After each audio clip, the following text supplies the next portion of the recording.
What is the European Accessibility Act and how will it affect your products? What does it mean for your teams and what could happen in 2025? Hi, this is Stephen and welcome to Exploring Accessibility.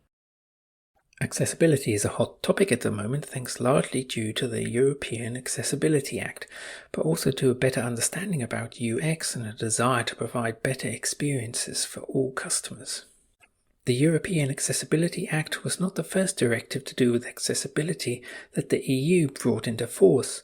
The precursor to the EAA is the Web Accessibility Directive from 2016. The Web Accessibility Directive requires public sector websites and apps to be accessible, and the requirements are based on WCAG 2.1 level AA, but also include other requirements not part of the WCAG. Since the Web Accessibility Directive goes further than the WCAG, just complying with the WCAG does not mean you are WAD compliant. Also, newer versions of the WCAG do not automatically apply to the Web Accessibility Directive until they are in Annex A of the Directive documentation and are in the official journal of the EU.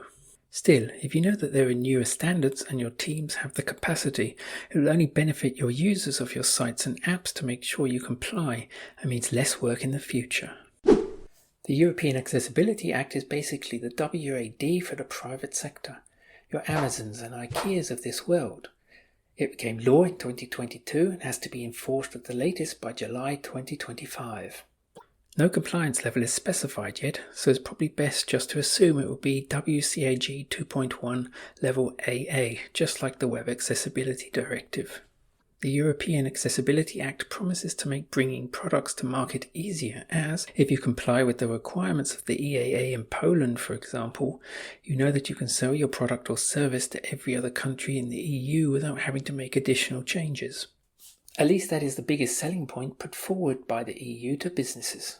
Various products have to comply, like cash machines, mobiles, operating systems and TVs, etc., as well as websites and apps.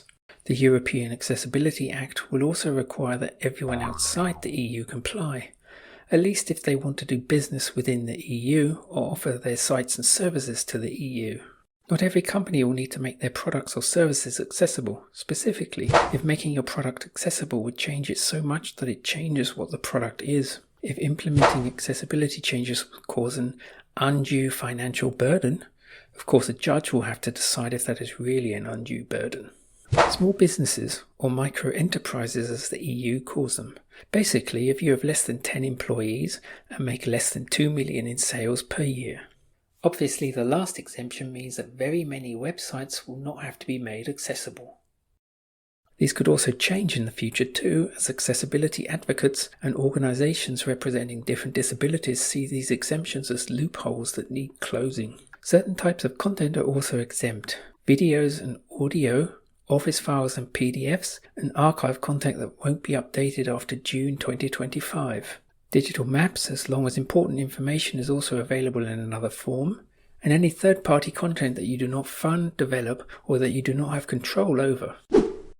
Well, EU countries are required to provide a way for their citizens to be able to report violations, so it will probably be quite easy to file complaints. There could be warnings and reprimands for minor offences, to fines including punitive damages for more serious offences. Obviously, as this is the EU, the punitive damages will be nothing like you see awarded in American courts. In very severe violations, the app, website, product or service could be banned. This could be terrible for a company, as if one country puts a ban in place, every other country in the EU has to do the same. The European Accessibility Act makes bringing your product to market easier, but also makes it easier to remove it from markets if you don't care about accessibility. We can see in America what may happen after 2025 by looking at ARDA lawsuits. They have to comply with the same WCAG criteria as we have to with the European Accessibility Act. In 2017, there were 814 lawsuits brought against websites. This number has increased year on year. In 2022, there were over 3,200. The vast majority of lawsuits, over 70%, are brought against online shops, so if you work for an online retailer, you should really take the EAA seriously. Most grievances filed relate to a poor screen reader experience, so again, prioritize these kinds of issues. I imagine the European Accessibility Act will not give much compensation to the claimant to stop the EAA being a license to print money, in the same way that ARDA doesn't let people receive compensation directly. At least in most states. California, for example, allows a claimant to receive up to $4,000 compensation. This has meant that masses of lawsuits are filed in California, often by the same claimant. Claimants will not have to find a lawyer themselves, though. They can be represented by organizations for disabilities and use their lawyers, so they will have lawyers who have experience in dealing with their disabilities and the issues involved in the case. So, could the EAA cause malicious companies to do nothing but run automated tests against websites looking for issues to file complaints against? Possibly. A similar thing happened with the EU Cookie Directive, but maybe the European courts will decide that testers are not users of sites and reject such lawsuits.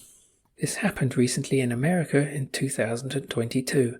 A court decided that an accessibility tester was not harmed by an accessibility issue on the website he was testing, as he was not a user of the website. Another issue that is evident from the ARDA lawsuits is that automatic accessibility fixes that add an overlay or sidebar to your website will not shield you from lawsuits. There are many such companies peddling software of dubious quality. I looked at some myself and was surprised at how bad they are. They offer almost no benefit to users with disabilities, and what they do offer normally requires that you can see and use a mouse. The overlays themselves often have accessibility issues, so far from protecting you from lawsuits, they could cause you to receive more than if you'd never used them in the first place.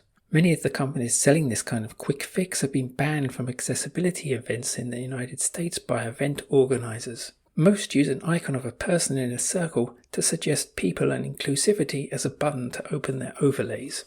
Apparently, all these icons indicate to lawyers in America is that your website is not accessible, and they seem to be a pretty reliable indicator.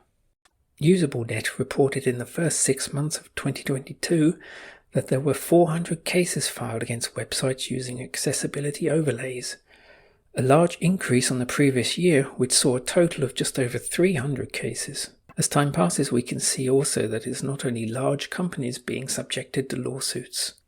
So, whatever size company you work for, start addressing accessibility issues while there's still time to fix the problem. And remember, there is no fully automated solution to fix all accessibility issues.